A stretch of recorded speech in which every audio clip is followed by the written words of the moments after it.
The launch of a spacecraft is always a nervous moment. Countless things can go wrong, ranging from a failure to launch to a catastrophic explosion. The landing is the same. One faulty piece of hardware could be the difference between a successful arrival and a mission-ending crash.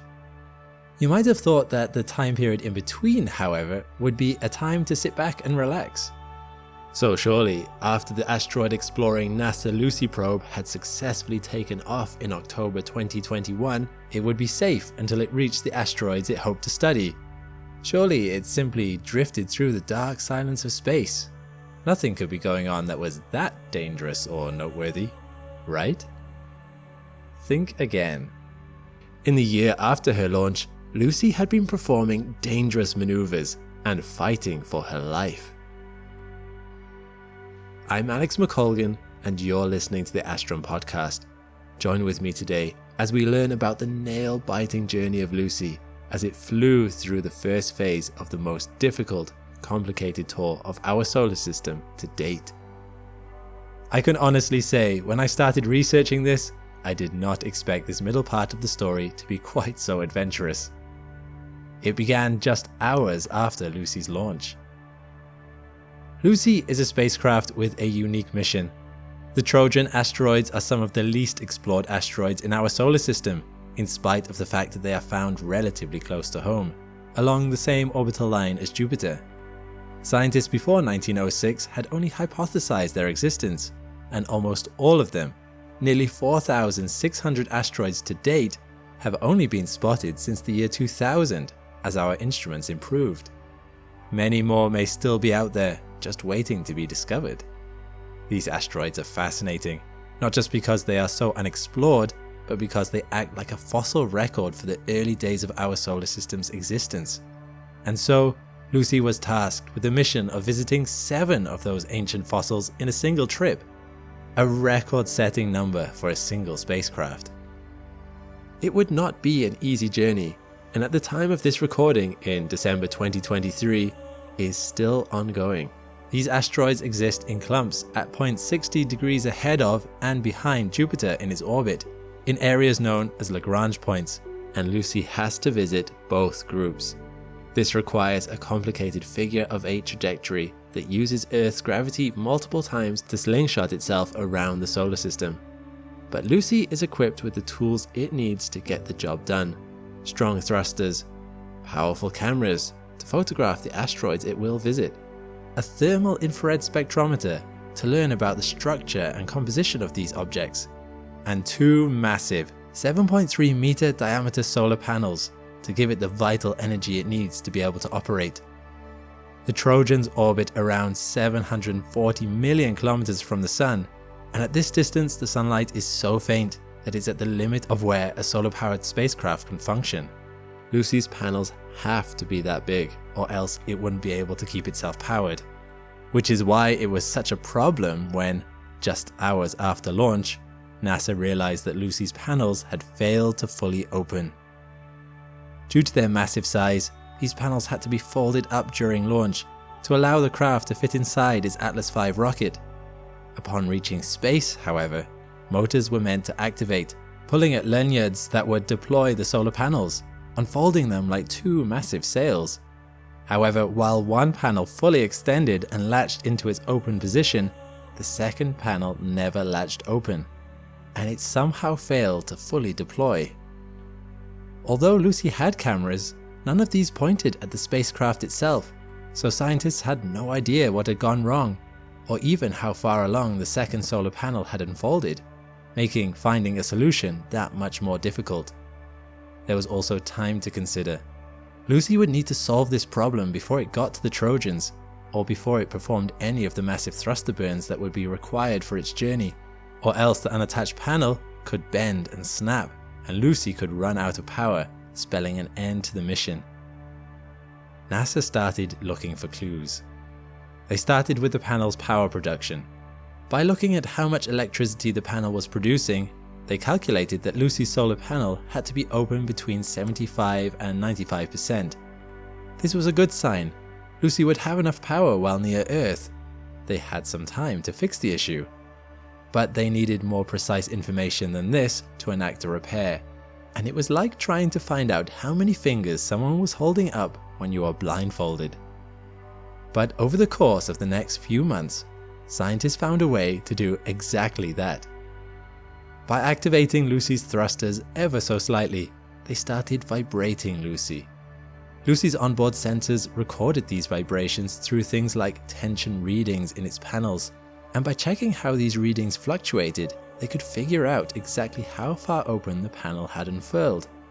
Sort of like figuring out how many fingers someone had raised by getting them to move their arm and then listening to the sound their fingers made through the air, or more precisely, by recording the strain in the person's arm. It wouldn't be something you could do by ear or touch, but with the right sensors and precise enough computer models, it was possible, and NASA has some very powerful computers. Using this data, they worked out the source of the issue. It had to be an unspooled lanyard, part of the process of pulling the solar panel open. But somehow this lanyard had become tangled during liftoff and had jammed before completely spooling. Scientists recreated the problem back on Earth using a model version of Lucy and brainstormed what to do. They now had more accurate data. Lucy's panel was open between 345 degrees and 360 degrees. It was generating 90% of its expected power. They could attempt to use Lucy's onboard motors, both main and backup, to yank the lanyard, hoping to open it further, but this could cause more problems if something snapped. Or they could just say that 90% was enough and leave it as it was, but this might leave Lucy vulnerable during the high G-forces of its thrusts. If the panel broke because it wasn't properly tensioned, the mission could be over. Even if that didn't happen, juggling the reduced power might mean Lucy could do less science. In the end, a middle ground was reached. Over the course of the next several months, Lucy underwent a series of very incremental tugs on its lanyard. Little by little, by using the main motor and the backup motor together, doing bursts and then stopping to make sure nothing overheated, NASA got Lucy's panel to open up between 353 degrees and 357 degrees, almost the full 360. It still wasn't quite latched, but the tension provided by the lanyard was now enough that by August 2022, a full 10 months after launch, NASA was confident that Lucy would be able to complete its high G maneuvers. Which was excellent timing, because just 2 months later, Lucy would be performing one of those very maneuvers. Lucy had by now returned to the Earth. Its flight plan had taken it out in a wide, pre-planned loop. Now it was back, Lucy would be doing its first major maneuver, a dive into the Earth's gravity well to give its velocity a boost. The physics of this is fascinating. By entering the Earth's gravity from behind relative to its motion, Lucy could use the planet's gravity to increase its subsequent velocity. If, conversely, you came at it from an angle that moved against the planet's motion, you would slow your velocity. Lucy would take advantage of the accelerating version of this plan, diving as close as 350 kilometers to the Earth's surface to take maximum advantage of this gravitational push. But with such a deep dive came additional danger. Because of the influence of mankind, there are now 47,000 satellites and pieces of orbital debris circling above us in space. Lucy would need to safely get past this cloud of potential hazards. Of course, space is large, and the odds of hitting something are relatively low. However, they are not zero. The International Space Station had to change orbit 31 times since 1999 to avoid collisions. And with a number as high as 47,000 different objects, it's difficult to track everything. Just a single missed satellite in the wrong place at the wrong time could intercept Lucy, causing a catastrophic collision. NASA had to start scanning the skies in the days before Lucy's arrival to get up-to-date information of what was now there and what might prove a threat. If there was so much as a 1 in 10,000 chance of something hitting Lucy, NASA would need to change Lucy's course. Help came from an unusual source. The newly formed US Space Force, founded in late 2019, had started cataloguing and monitoring objects moving through this area. Both groups have an interest in space and the Earth's orbit, and share a mutual desire for no big collisions to take place up there. Working together, they were able to plot a safe path for Lucy. Lucy crossed our skies on October 16, 2022. It was visible to observers in Western Australia, briefly shining more brightly than the International Space Station in the sky before it passed into Earth's shadow and disappeared from sight. For 20 minutes, it remained completely hidden from view. Then, this time over the western United States, it re-emerged before soaring off into space once more. Lucy used the opportunity to take a photo of the planet, and specifically Ethiopia, as it flew overhead. The original Lucy was a fossil of a human ancestor, over 3 million years old, which was found in Ethiopia in 1974. The Lucy spacecraft was named after this fossil, as a reminder of its own mission to find the fossilized remains of our early solar system. This time not bones, but asteroids. That being said, when naming Lucy, NASA weren't completely above referencing the famous Beatles song, Lucy in the Sky with Diamonds, as they put a disc of lab-grown diamonds on one of Lucy's scientific instruments. For science, of course. And speaking of science, Lucy was not idle over the course of the year, even with all that had been going on.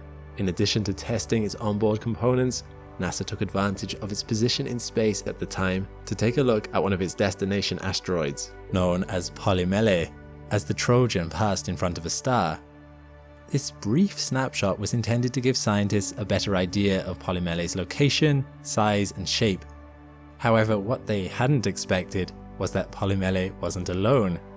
The star darkened as Polymele passed by it, but then darkened again as a second, smaller object passed by too. Lucy had discovered that Polymele had a small satellite. This small object is yet to be named, but is believed to be 5 kilometers in diameter and orbits the asteroid out at a distance of 200 kilometers. With this new discovery, Lucy added a new destination to its mission. Coupled with another satellite found to be orbiting the asteroid Eurybates, Lucy's total number of targets for study has risen from 7 to 9. I did mention that many more Trojan asteroids were out there to be discovered. After performing another dive into the Earth's gravity well in 2024, Lucy will be arriving at its first destination for study in 2025. It will be starting with the inner main belt C-type asteroid Donald Johanson. While not a Trojan asteroid, the paths lined up nicely for an en route visit to this passing object, so it seemed a shame to waste the opportunity. Lucy will then proceed onto the Trojans themselves, arriving in 2027. By then, it's always possible its list of targets to study will have increased again if more tiny satellites are discovered. So, it was a busy year for Lucy. The spacecraft has already overcome challenges and made discoveries. If it can overcome the hurdles ahead, it will be a record-setting spacecraft, but the scale of that record remains to be seen. The Trojans are a frontier we have not properly explored. Only time will tell what wonders lay undiscovered in those enigmatic fields of stone. Only time and Lucy, of course. Well, that's all we have time for today. I hope you've enjoyed listening to this podcast on the Lucy spacecraft. If you like what you've heard, please feel free to follow us for more podcasts on other fascinating space topics. But for now, I'm Alex McColgan, and this has been Astrum. All the best, and see you next time.